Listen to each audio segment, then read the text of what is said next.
Hello. We're Fucking back. here he is. We're back. The boys are back in town. That was awful. It was awful, mate. I didn't like that. I don't know. Going to America's changed you a little bit, but I didn't like that. It's changed me completely. They're so nice over there. I feel like I'm going to change, man. Be super nice to people from now on. Yeah. Well, why would you lie to people? I mean, I don't understand. It's probably the most. It was an experience. So the most typical American thing happened. We got there, turned the TV on. There's been 3 shootings at a grocery store. I was like, oh, nice. Fantastic. And then a week later, they had that big school shooting. I was like, yeah, I think they might have a gun problem in America.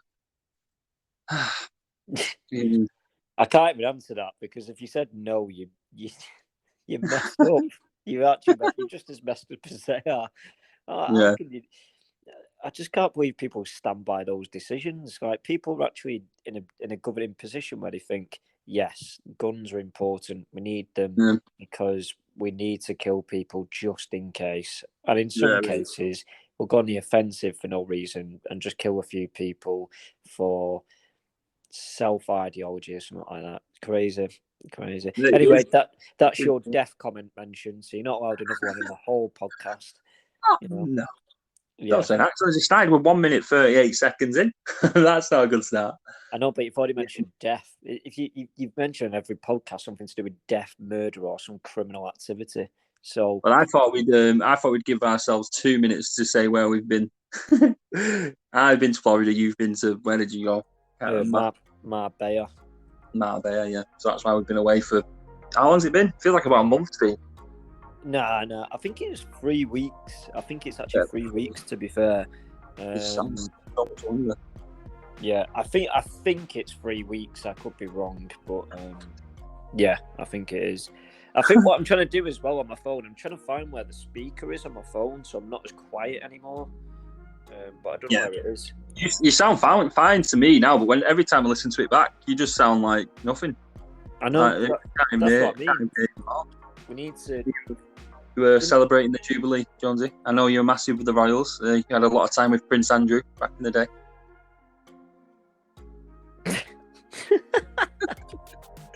You were very close to that. Why have you got to associate? That's associated with a criminal activity, so that counts as well. So there's 2. No. I'm a bit on the fence with that actually, because on the one part of me, I don't mind the Queen at all personally. Do you know what I mean? I really don't mind her, but at the same time, it's kind of like the press that the government need right now, because it takes the stress away from them, if you like. It's a big distraction, and obviously working class people being pushed over by big energy bills, high price rises, and they're failing to introduce a windfall tax to subsidise the costs to working class people on people that have got too much money that they don't need it and they could quite easily afford it. But again, we're seeing that's just not important. If people pop it, it's just not important to them. Mm-hmm. No, it's true. That's enough of politics. 3 minutes 50 seconds in. Yeah, that'll do. Yeah, we'll call it quits there. Yeah, we've got our holidays out of the way. We've got politics out of the way. None of us care about the Jubilee. None of us care about Ukraine anymore. It's done and dusted. He had his moment in the sun. It had a 2-week period in the sunlight, and now we all care that Johnny Depp is innocent. For God's sake, yeah. Well, I'm not taking a side on that one either, but to be honest, I think everybody's seen the state of her representatives and just they were really plucking at straws. Like she was like, I think one of the comments her lawyer said was like, "Oh God, don't know what to say." Like, and she just ran out of things to say because you just ran out. I was like thinking, you're just making this shit up as you go along. It seemed like it. That's what it seemed like. Oh, mate. Yeah. Honestly, God. It's crazy. But, anyway, it don't matter. Ukraine does matter. Let's get that right. Johnny Depp's libel case against Amber Heard, a little bit. Queen's Jubilee, nah, not really. Don't really care. Gun control in America, kind of important, but not to us. That is important because that's an absolute disgrace, isn't it? And the thing is, as well, they voted Joe Biden in to kind of, change that, because Donald Trump was considered he didn't obviously introduce these laws, but he was certainly backing them, Yeah. And I think people voted Biden as well to kind of change that, like hoping he would change that, and that's just not happened. And the only thing Joe Biden will be changing is his own diapers in a few years because he's about 500 years old. It's a bit weird actually because you kind of wonder who you would vote, from a socialist perspective, because Donald Trump was obviously the far right, and every day he was in the news, wasn't it? Like without fail, he was in the news every day. And I don't hear anything about Biden, to be honest. It's so like presidency's just gone right under the radar now. Like it's just weird, isn't it? Yeah, it's strange. For all I care, Elon Musk could be the president of America. As long as he spent his own money and didn't charge anybody tax, I'd be fine with that. Yeah. A few myths I like to debunk straight away when I went over there. Americans, right? They are tiny. I thought they'd all be giants over there because of what I see on TV and the NBA, blah, blah. The average height must be about 5'8". I was walking around like some kind of giant. Big Will from the Hill would be drafted into the NBA instantly.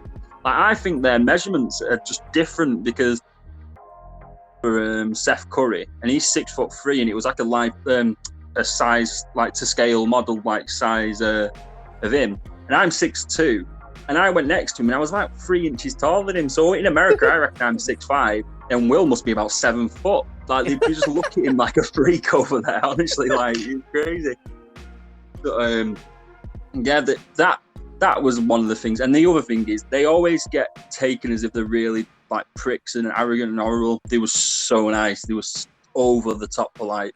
So that's another myth, like, debunked.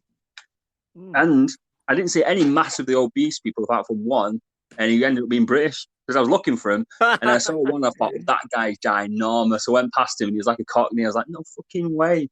He weren't even authentically American. Well, I will. There you have it. We'll use this as a pathway to football. I did watch some of the football whilst I was over there. And the main game I remember watching was the Champions League final. But before that, we'll do the Premier League and then Europa League. Well, yeah, I don't mind doing that. So, we start with the Premier League. Yeah, fuck it, why not? Oh God, right. Not one I've been looking forward to, seeing as you've stitched me up live on air. I did deliberately try to avoid this, but there we go. I'll let you start, since you've introduced it. I'll let you start. Yeah. Well, I'd say, again, City and Liverpool, the two best teams in the league. That's a given. I think they're Sorry, I've just had shit in my throat. Yeah, they are. There's no other team close to them two at the minute, I don't think. I think Liverpool, their legs will run out soon, though, because the big core of their team's pretty old. The last day of the season was brilliant, though, again. Like, City, they do like that bit of drama on the last day of the season. I tell you what I got told, I'll just intervene there. There's a rumour going around about dodgy, they're all registering the players as asthmatic, Liverpool. And they're giving them these like prescribed drugs, like these which make their energy levels much better. It's like a big conspiracy theory. That seems like the most Man United conspiracy theory. No. That's funny because it wasn't the United lad that made it; it was the City lad that made it in the first place. So, but no, it keeps doing the rounds on Twitter so much, and I don't know.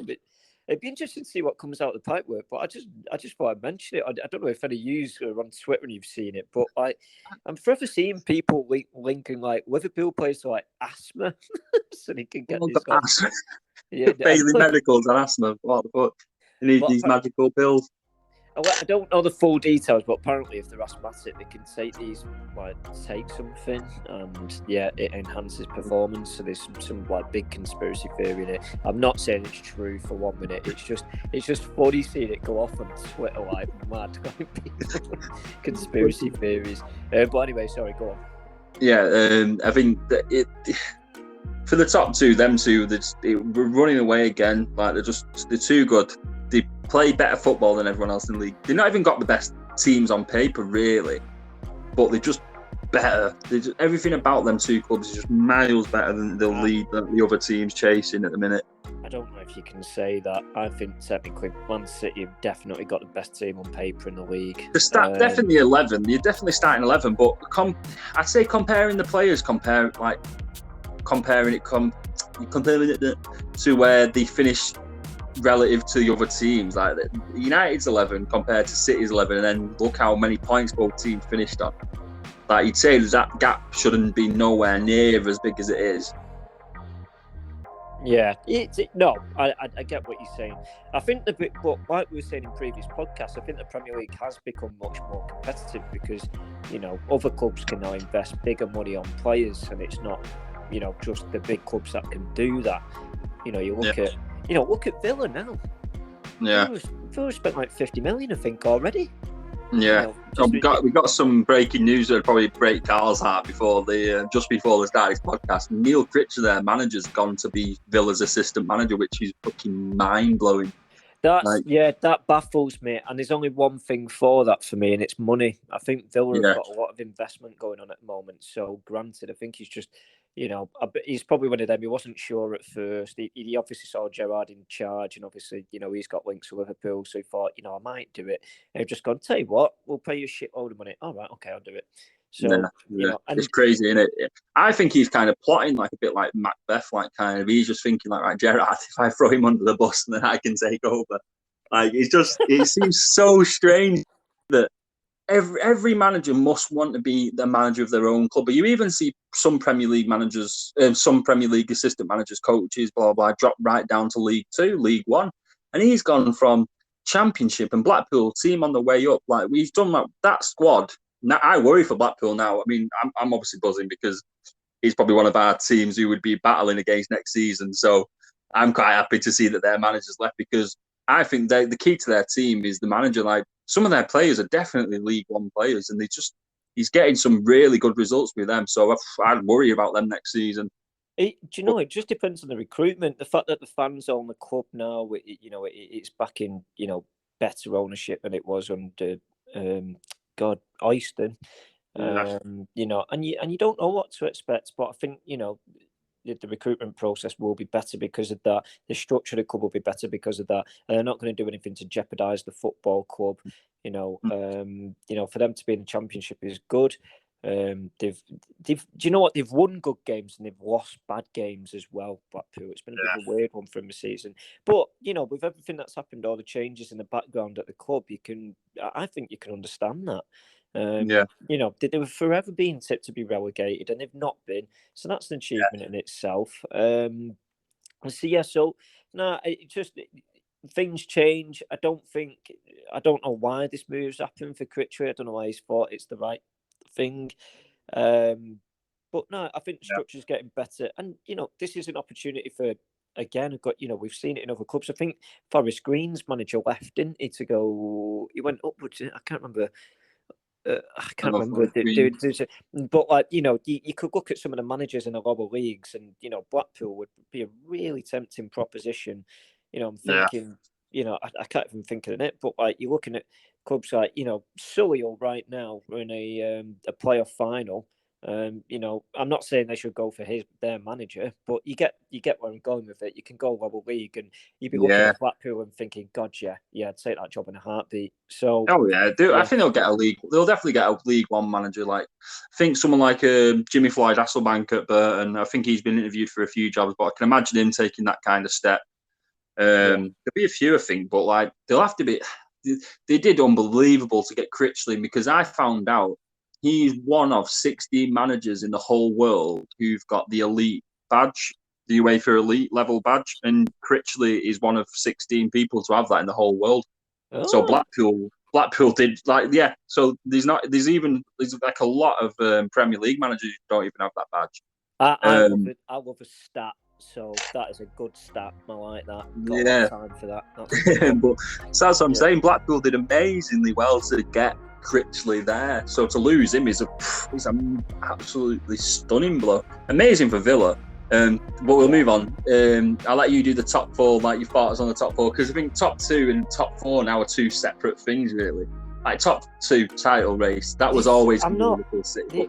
I'm gonna decline that request because I think it's just an Arsenal thing to do. Because it's no, I get it's the Champions League, but you've won no silverware from coming in the top four, nothing. And I'm saying that to United as well. Like, it's not an achievement for clubs. Yeah, like but you'd prefer to have Arsenal. got in the Champions. What I meant was, what are your thoughts on like United missing out, Arsenal missing out, Tottenham sneaking it?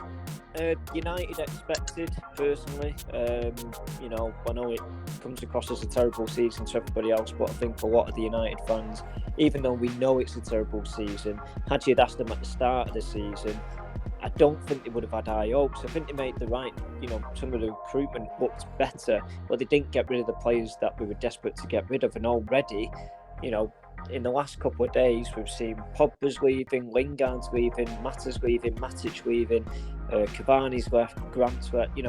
There's 6 players there. I think they would have been on your wish list. I think if you could have chose players yourself, I think you'd have picked a good few of them. Yeah. Oh God. Yeah. They'd all be on there. I would have got rid of them all. Last season. But that for me is a statement from Ten Hag. And we've not even talked about Ten Hag coming at United. But in a nutshell, I think just seeing it from the start. I'm not saying he's good. I still think we'll lose. I think we lost 12 games this season. I still think we'll lose a lot of games this season. I still think we'll lose 8 games this season easily. Next the season coming. I don't think United are ready to be, top 4. I think there's a major rebuild before we even think about getting there. At we've finished on a 0 goal difference. We conceded 57 goals. So it's nowhere near the final product, but getting rid of all them deadwood players with the salaries we'll save and the revenue we'll generate to recruit. Well, that's if we do recruit a Glazer ownership. But yeah, it's definitely much better. I think what's better about it now is, and they're not true, but the players that we're going for are not marquee names. If you know what I mean, we're looking at recruiting players that I wouldn't say the best players in the world, but you look at them and you look at what they've done and you think, oh God, yeah. Like I saw again the link to Haidara at Leipzig. Energy levels, box-to-box midfielder, strong. That's what United need in that midfield. Frankie de Jong, playmaker, again, brilliant. Had a really good link-up. They want 85 million for him, though, don't they? So, see, for me, I wouldn't pay that. I think United have learned about high transfer fees, and they should learn again that it doesn't work out. I think because everybody jumps on that player's back, and it just doesn't work out. Like, I don't think Maguire's going to come good for United again.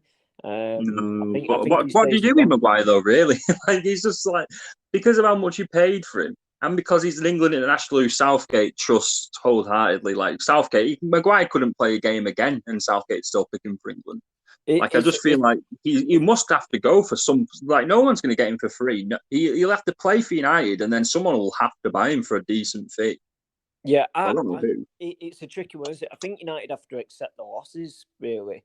But to be honest, under a new manager, I think everybody has a point to prove, apart from Andreas Pereira, which I don't understand why he's come back to the club.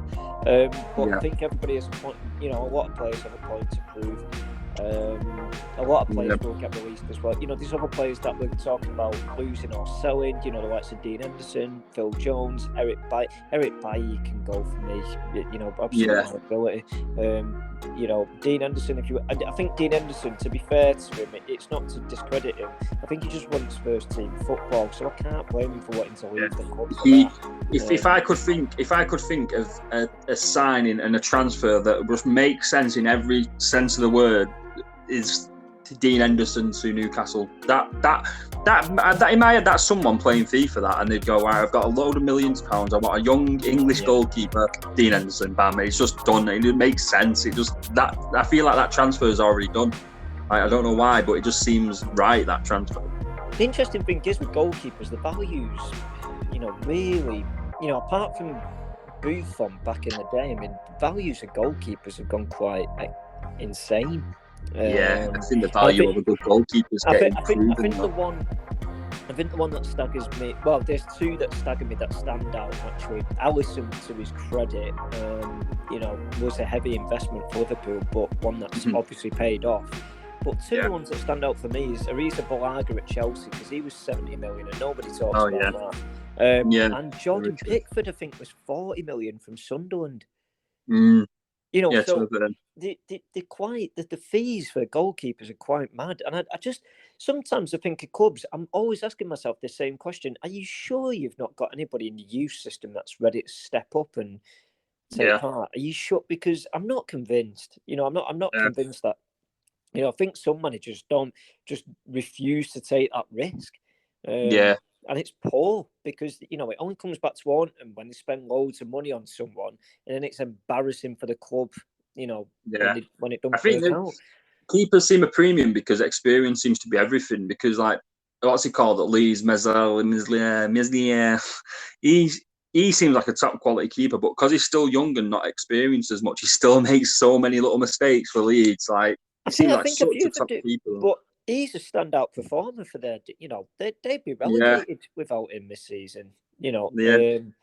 So I think he's a standout performer for me, for them anyway. But yeah, no, it's just, you know, Henderson's sale makes sense, you know, especially that United haven't, you know, the whole transfer policy at United for the last 6 years has been awful. You know, they kept they kept signing new contracts for players that weren't even getting game time. You know, I don't, you know, but that's all changed. All the people that made those decisions most of them have left now because the restructure. There's still, you know, jobs that need to go and some people that they need to bring in terms of the back room to really get it right. But the signs are good, definitely. It looks like there's changes. It doesn't change, you know, it doesn't change the facts. It doesn't change the ownership. You know, we need to get rid of the owners. It doesn't change that. But it's definitely better. You know, I'm seeing a lot of positive signs, definitely. And certainly from Ten Hag, he's only been there, a week? And all these players are just like, nope. And that's perfect because it shows a mentality. So, you know, with good signs. Be interesting to see what he does with Van den Beek as well, because he'll come back as well, Van den Beek. I think I'd like to see Van der Beek back at United under Ten Hag, personally. I think that could be good. Yeah, because you don't know what to expect. But again, I think Ten Hag's the kind of man that if you know, if he didn't perform, even though they've had good relationship, I think he'd quite happily cut the corner, you know, and just say, "Look, you're not good enough." I'm seeing a bit. So I don't like to talk about recruitment though. I think it's very fan cam behaviour. But well, the other team who flocked to get fourth was Arsenal, but I think Arsenal had a weird season. They started terribly. Even though it was a really annoying one because I remember saying at the start of the season, I really liked the way Arsenal looked and they set up, and I liked some of the signings. I liked Odegaard. I liked the fact they had Martinelli, Saka, Smith Rowe, and a lot of young players. Tierney as well. I liked their squad, and I said, "Oh yeah, they'll do well." And then they did terrible, and they started fucking awful. He was in the relegation zone, weren't they, for like a good few weeks of the season? Then they picked up and they started playing. They're a team next season where I think if they get a few good signings, they could be like not top two, but definitely in the top four. Because I like the way they kind of set up at the minute, and they've got such a good base with good players. They've just not got that clinical striker really. Yeah, which I think they're trying to sign Jesus, which for me that's not exactly the kind of striker I'd want to go for if I was Arsenal. But he might be brilliant for him. You never know. Yeah, again, you know, that's a lack. You know, they had a lot of players that were just stealing a salary. So, you know, again, and that's where it takes time to change this. I think United and Arsenal suffered from the overinflation of players, sign these players, and then actually they're not worth half as much as they spent on these players. And I think they've just, because they've been in desperate situations, they've just both gone, oh yeah, fuck it, yeah, we'll do it now. And it's just not worked out, obviously. So, no, I'm not going to waste. It's interesting to see that kind of pattern. Arsenal and United went for a very similar pattern of destruction after like two legendary managers left. Wenger left Arsenal, Fergie left United, and both teams just seem to like the full top to bottom just seem to fall apart, like completely fall apart. There was no care. I know United side, there was no care from a sporting side. There was only the care for the commercial side. So that's where United fell apart. And then there was just, you know, to the point where Moyes was asking, you know, who have you got for me? Even though I think a manager's responsibility, you should know who you want to bring in. So that's why I've never really felt any sympathy for him, because like, why are you relying on your scouting team to do all that? You're a manager. So, exactly. you make the decisions at the end of the day. So, and then we emergency signed Fellaini, and we only signed Juan Mata as well. So it was crazy. And then I think Arsenal similar the same. Nicolas Pepe stands out for me with Arsenal as like an emergency. What was signing. that? Was it 92 million or 72 million? 72, yeah, 72 million. But that's what I mean. It's like, he's not worth half that. I'm not saying he's a bad player. For 1 minute. But you know what he is? He's like a very, very bad version of Robben. He just goes down the right wing and he's going to try and cut in on his left foot. Like Robben did it every time and it worked every time. But when Pepe, every time he tries, it's just, no. We know what he's trying to do here. Like, it just gets shut off every time he tries to do it.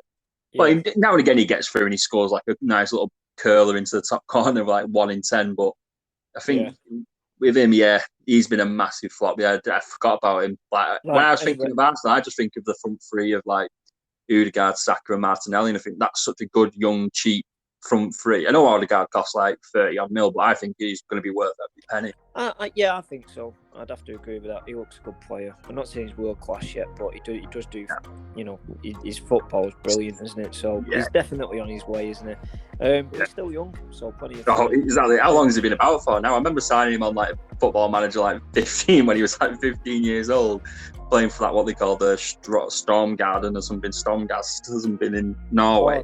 Is it Stormgodset? It's something like it's a hard knit team to say. But then when he went to Real Madrid, I remember saying that's a terrible move at the time, and it seemed like he's thrown away his career massively. Talking of which, another one, same kind of thing.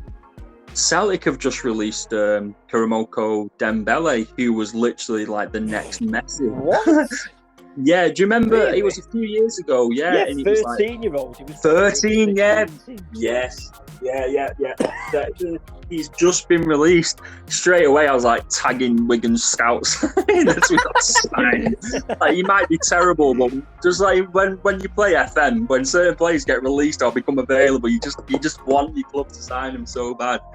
You know what the problem is with that though? Karamoko Dembele is then 34 years of age and nobody wants him, so that's the problem with that. Yeah. I can't believe. He got released yesterday. He got released yesterday.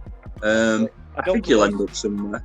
I don't want to waste too much time on that top stuff, so I'm going to just ask you a question, move to the bottom of the table. I've got a point to make on this, which I found absolutely staggering. Newcastle top 6 next season, yes or no? No, I think they'll just miss out. I think they're going to have a great side. I think Bruno Guimaraes has been brilliant. I think Dan Burn was a very clever signing because he's become a quite established centre-back. It depends. I suppose it does depend. I'm expecting to make some great signings, but I think the top 6 is going to be so tough now. City, Liverpool, that's 2. Then you've got Arsenal, Chelsea, Liverpool, Tottenham, Villa, probably United, all chasing as well. I think unless they come out and then they just pull out something out of the bag. I seen they signed recently that another like FM wonder kid, that Etike, whatever he's called, from France the other day, the young striker. Yeah, Etike. Yeah, and I feel like if they kind of pull off them transfers, then they might do something. But I think they'd be quite happy with the top 8, maybe, or like as long as they keep going upwards, I think they'll be quite happy. But they're not going crazy yet. They'll have an eye on European football, won't they? That's what I'm thinking. If they could sneak it with a cup, maybe. If they took the League Cup or the FA Cup super seriously, then there's every chance they could do it that way. Yeah.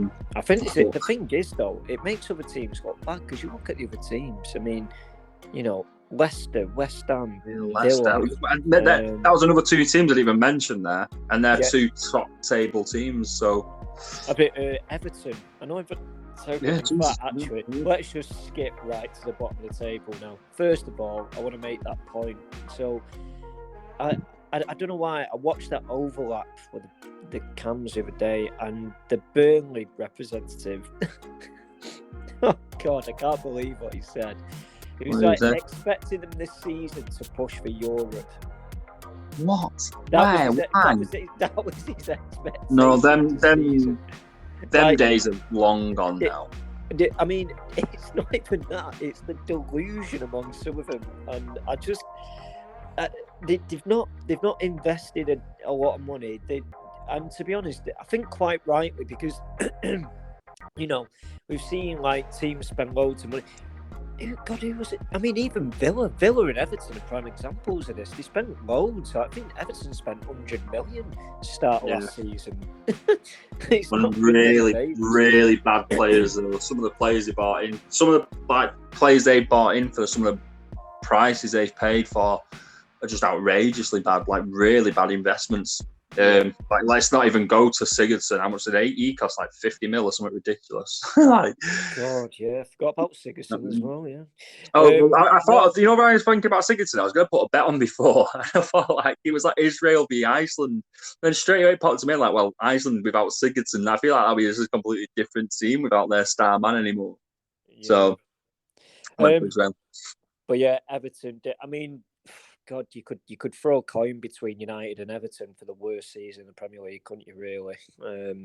Everton must take that though. Like the thing with United is like, it's weird with United. It's like they just came this season when we're going to do shit this season. We know we're going to do shit this season. We've got a manager who's not even a real manager. We're just going to do shit, and he's like, everyone just accepted it. And I thought it was so strange to do, but sometimes maybe you need that, a little bit of a reset. Like, you know what I mean? Like, it's not going to happen overnight, but at least United made sense. Everton tried. It's just a weird thing where at least United threw their hands up and said, we're not even going to try this season. It's like that's kind of what United did by hiring, what's his face? He just left. What's he called? I can't remember what he's called now. Ralph Rangnick. You know? Yeah. By hiring him as an interim manager, it's as if United literally threw their hands up and said, we're not going to bother this season. Whilst Everton, at least they tried. They were probably aiming for mid-table this season and fucking missed by a mile. And I really don't think Lampard's done that well. I really don't think he's achieved that much. I think he's got by because his players have got more quality than the other teams down there. I think if he had a team with the same quality of someone like Burnley, then they'd definitely go down. He didn't really do that much. He didn't inspire him that much, really. They got away with some really poor performances and just nicked little results. But I think you can do that when you've got a good crowd at Goodison Park and you've got some players like Anthony Gordon and stuff who are just really good players. If you've got that, then you've got a chance. Like saying with Gallard at Leeds, which hurts. It hurts, but pulling off little like bits of magic like now and again, or Rafinha, they're better than what Burnley could do. Like Burnley haven't got that in their locker, so that's probably why Burnley went down. But I really don't rate what Lampard did. Same with that American manager. I don't think he changed much with Leeds. I think, again, they just have these players who can pull it out the bag a little bit. Yeah, I feel Jesse Marsh. Yeah, I don't think, just the aspect, I didn't think he did. He did well to keep him up, and obviously Leeds fans and Everton fans will be happy with that. They did what they came to do. They kept the clubs up, so fair enough, they did that. But next season, I can't see him pushing on at all. I think Everton might really struggle next season. Like looking at the teams around them, I can't see them getting in the top half of the table next season. Everton, I think the season.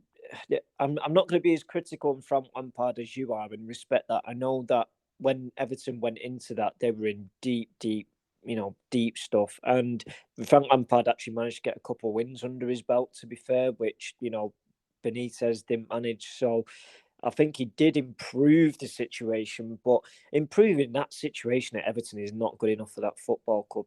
They need to be much better next season. So, and I think that's where his real test is going to be. Can you do it? Are you the person to take us, back up the table? So we'll see. I can't be critical, but it'd be interesting to see how he does next season. I'm saying, okay, if you'd say like the teams you went down, would you say you expected them to go down? Yeah, not Norwich. Norwich, Norwich, it was like Newcastle and Fulham used to be. Them teams that just yo-yo between the two leagues. Yeah. It's almost as if they need a league between the Championship and the Premiership. They do. It's. I used to put West Brom in that, but after last season, bloody hell, they're not making that. It just. I expected Norwich, Watford. Watford have such a weird recruitment structure. I find it a bit mad.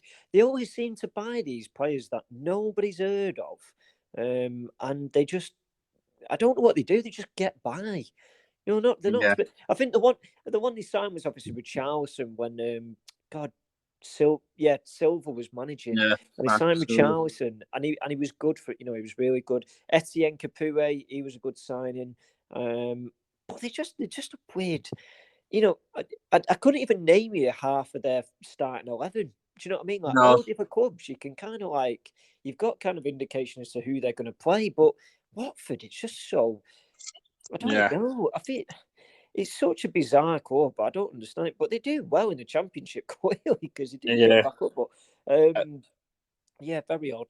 The only team who surprised me who they stayed up and they stayed up pretty comfortable was Brentford. I was pretty impressed with them because none of their players seemed to play that well, but they just dragged it. Like Tony, he didn't really do anything last season. He only scored a few penalties, really. But they just stayed up and they did really well. But they seem to all their goal scorers seem to be just a different player every single week. Like they were so unreliable, their goal scorers. Do you not think that's the difference between the Championship and the Premier League, though, in terms of cutting it? Oh yeah, look at Mitrovic. Mitrovic scored 5,000 goals in the Championship last season. He'll score about 5 next season in the Premier League. Yeah. It's ridiculous. That difference is unbelievable, and I can't get my head around it. Like we had Ivan Toney as well, which is bizarre. Like he played for Wigan, and we all said he was shit, and he was never going to make it, and he ended up making it. But he still, when he was in the Premier League, I didn't rate him last season. I thought he just looked bog standard. He looks like the typical bottom half striker, but he still scored a good few goals, and they just seem to get goals from everywhere, Brentford. I'd say, I'll pass this to you next. I'd say my standout and overachievers is Palace. I thought Vieira's done a top job with Palace. I love their the style of play. The players have got them like flair players going forward, and they've got that half and half. They've got really solid, dirty, filthy players who get stuck in at the back, and then they've got silky players going forward. And they're just perfect. They've got that balance spot on, and I don't know why. I think they finished maybe 10th or something maybe a bit low. 12th. Yeah, I think with their budget and a pretty small club Palace, I think that's in this kind of league with billionaire owners everywhere. Palace with Vieira, I think they're the standout for me. I think they did brilliant, and they played really nice football as well. I'm gonna probably shock you in mine, but my reasons for it are justified. I'm gonna say Leicester. Leicester? Is it to do with the injuries? Yeah, I just think I don't know how they've got by because they played all the Premier League games. They played in cup competitions and they went really far in the Conference League as well. And to get by, I'm not saying the players that played were bad, but they were missing a lot of first team. Yeah, players, they were. And I just think they've got by. It's no wonder they've lost 14 games this season, but they still finished 8th.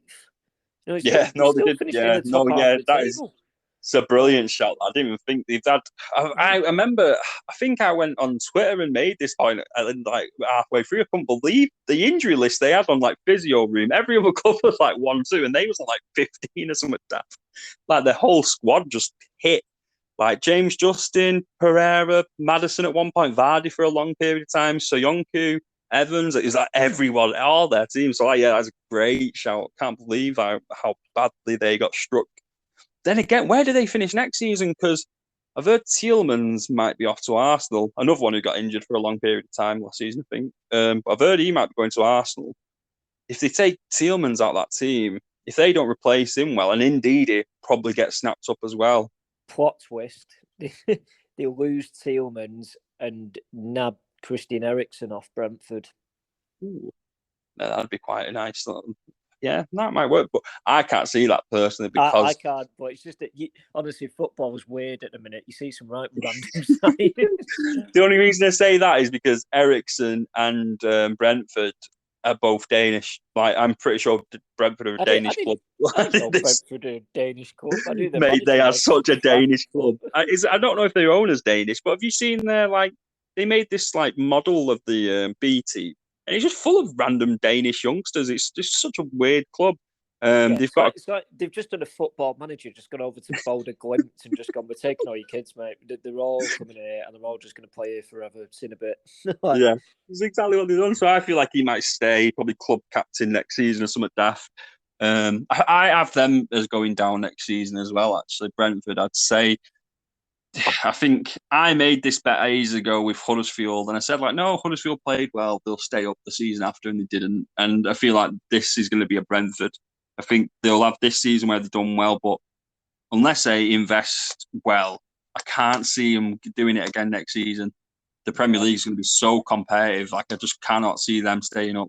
I think if we're early shouting it, I'm saying Leeds. Fulham.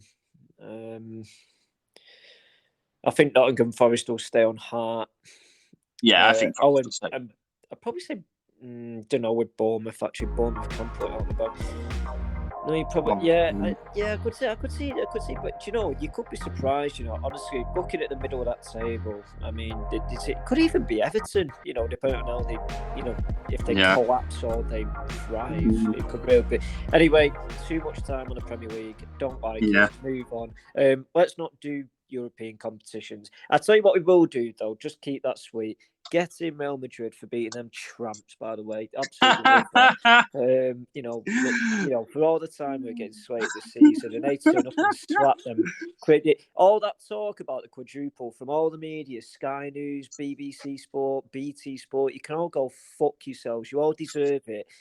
You've ended up with a League Cup and FA Cup. That's not bad, by the way. That's good. Winning those trophies is good. Yeah, I'm boring though. Very boring. Fact that they all talked about Liverpool were the best team in Europe, and we own the quadruple. We're going to win it this year. You did fuck all about it. You lost the Premier League, and you didn't win the Championship, which are the two main ones out of the four. Let's be honest. Oh, absolutely. So, I definitely still say that City have had the better season, even though City only won one. I think the Premier League trumps the FA Cup or the League Cup. Like, doing that double, for me, that's still just winning the FA Cup, really, to the top clubs. If Wigan won the League Cup, I'd be buzzing. Don't get me wrong, I'd be amazing. And any bottom half team, buzzing. I think if you're in the top 6, winning the League Cup, unless you're Tottenham, who can't win fuck all, or if Tottenham win the League Cup, they'll probably be buzzing with it. But the other teams, it should be like... Do you know what? Do you not think they should? Because I think, apart from the Community Shield, I think any trophy that you win, you should be buzzing about. Oh, right, as a fan, but the fact that you get to that point where you don't celebrate trophies, that's when you're just the wrong crowds are going to football. Do you know what I mean? Well, yeah, but I think I tell you what, if United won the League Cup next season, I'd be buzzing. I'd be absolutely buzzing. That's because United are a top 6 club anymore. Well, I think actually, fuck off, dickhead. We finished 6th this season. We finished 6th. Only by 2 points, and not on goal difference, by the way. But we still finished 6th. No, but I don't understand this thing like, it's a doggy bag trophy. It fucking isn't. It's a trophy, you idiot. Like, isn't that what I mean? What I meant was, I think the people behind the scenes at Liverpool and City fans will obviously. I think every fan would be buzzing if they won a trophy, but I don't think the people in the boardrooms at Liverpool and City will be looking at the League Cup and thinking like that's what we want to win. Liverpool never take it seriously, which is quite a shock to see them win it. They always play the kids in them trophies, which is quite impressive. But I agree with what you're saying. Granted, let's not forget their running to the trophy was, much easier than other clubs running to the trophy. But anyway, that's not the point. But I just the day you lose that and you're not buzzing about winning trophies, football's not for you, in my opinion. You should just go and watch another sport. It's like full well, like when Wigan won the FA Cup against City, that that for the town it is unbelievable. That's such a magnanimous achievement. It comes up all the time. This, and Wigan fans have such a frustrating time with this. I don't know why other clubs and other pundits can't get this in the head. Talk Sport doing it. I feel like they just do it just to try and wind people up. They always say. Can I just interrupt you there? If anybody takes any opinions from Talk Sport seriously, they've done something wrong in life. Have you seen the fucking idiots they've got on that? Yeah, absolute clowns. I mean, they know nothing. Jamie O'Hara. Oh my god! They must do it for clickbait. They have to do it for clickbait. It's the only reason they do it. There's nothing intelligent about what they say. Nothing. Yeah, and I know people listening to this and thinking, well, there's nothing you say that's intelligent either. I know, but they're paid for it. We're not. They're getting paid to be intelligent. We don't. We're just doing it to be fucking fun and shit at what we do. They're just mongs. Right? They're actually terrible at what they do. Yeah, I don't get it. But yeah, they another pundits, and I think Jeff Stelling said it once. Like, ask Wigan fans what they'd prefer: staying up that season or winning the FA Cup. Like, winning the FA Cup, of course, winning the FA Cup. Yeah, it's such a weird thing, but I think the mindset is like, I think the top half of the Premier League probably would maybe want to be in the Premier League and stay in the Premier League, and that's maybe more important. But winning the FA Cup, that's once in a lifetime for so many clubs. I think, and I don't think any Championship club right now would never think that their club is going to win a major trophy. Never, they'll never think that. But do you know what's for me? Look at how many clubs around like the top 4, top 6 have spent hundreds of millions and would take that in a heartbeat, and yet Wigan. Oh yeah, look how much Wigan have won a major trophy more recently than Tottenham, and look at them how much money. Exactly, that's the magnitude of what we're talking about. That is the magnitude. And Tottenham have spent lots. I'm not saying they played poorly, but they've won nothing. And that's not good enough for a club like Tottenham. I'd say the same about Everton as well. And Villa. Yeah. I'd say the same about Everton and Villa as well. There's no... I just don't get it. I really don't. And I think this is what annoys me. People talk about the top 4 more than they do about winning trophies. I would rather United finish 9th and win an FA Cup than being a top 4. 100%. Well, I think that's definitely from a real fan point of view rather than a Twitter fan. Twitter fans. But that's what I'm referring to. Twitter fans would have you do top 4. What do you win from the top 4? You win fuck all. You win nothing. The weird thing is, like, if United did get the Champions League, the odds on United winning the Champions League the following season must be about 50, 60 to 1. They'd be pretty shit odds, I imagine. Like, I can't imagine if United qualified, I wouldn't think, United will go on to win the title or they'll get into the semi-final. I think United will probably get knocked out in the quarters these days, maybe. Yeah. Unless they got a lucky bit of a run and got like some dodgy team who snuck through. Like, I wouldn't speak too soon about United getting to the quarters. I mean, the group stage we had under Ollie, we had who do we have? Leipzig was one, Atlanta and Villarreal, and we got spanked, and that was considered the easier of the groups in the Champions League. So, and United have lost some. United lost in the Europa League final. The season before last season. Against Speaking of which, moving on from that subject, Rangers Frankfurt in the Europa League final is incredible scenes like that. Yeah, that's brilliant. That's justice for football right there. No financial implications. No massive football clubs that and it was a good game as well. To be fair, do some Rangers, but Frankfurt just so for a club like that to win the Europa League is just. I think if any of them had won that 2, I would be buzzing from the start if you told me that them 2 was going to win it, because it'd just be so different. It wouldn't be it wouldn't be a spoiled Premier League club or generally brilliant. So for Frankfurt to win that is just brilliant football. I was a bit gutted for Rangers, but it was nice to see a team, either like you said, either one of them teams to win it, just because they're just. In comparison to the other teams, such a small, like, they're not small clubs, but they're small budget compared.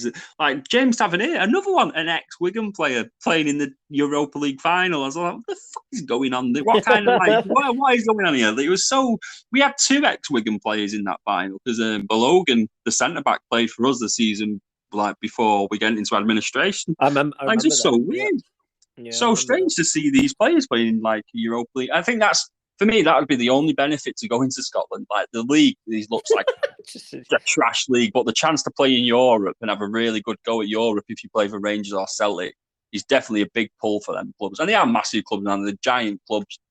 But it's so strange. Like, the rest of the quality in that level, like, we're taking players. Wigan signed Jason Kerr, who was one of the top-end SPL players of that season. I think he got in the SPL team of the year, was St Johnstone's double cup winning captain, and we in League One signed him from them. That seems the calibre is League One standard in that league, and then you've just got these 2 fucking ginormous clubs playing in it as well. It's such a weird league. But it's amazing what heart and spirit, how far it can get you, I think. I don't think any of them teams would have expected to be there, but look at the scouts they got. Rangers beat Dortmund. And Frankfurt beat bleeding Barcelona in a new camp. So, they've not beaten poor teams. I think these teams have got class players and played poorly.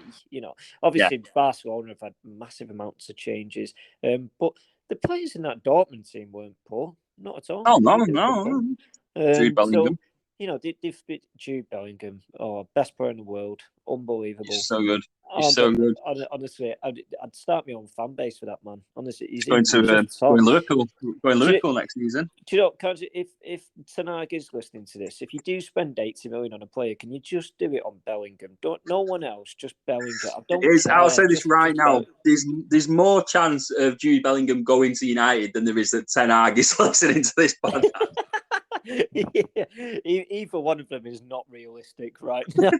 It's really not. I've heard that he's going Liverpool to break your heart. Well, I hope you really fucking choke. I hope you get hiccups for life. What a dickhead! What an absolute prat! I don't. What would be a sickener, and I think it'd be great. I'd love to watch it if he went to Real Madrid. Camavinga and Bellingham at centre mid for Real Madrid. God. Do you know what? There's a footy manager player listening to this right now thinking, Jesus Christ. It was like when he was going to sign Mbappe and Haaland. Oh, we've got to talk about that Haaland at City next season. Are you even ready for that? That's actually an idea for a podcast, like a footy manager 11, like just an unbelievable footy manager 11. Because imagine having them two and putting Declan Rice or someone in behind it, like a Tchouaméni from Monaco or a Declan. Saying that, Tchouaméni is actually going to Real Madrid. Yeah, so I've heard that as well.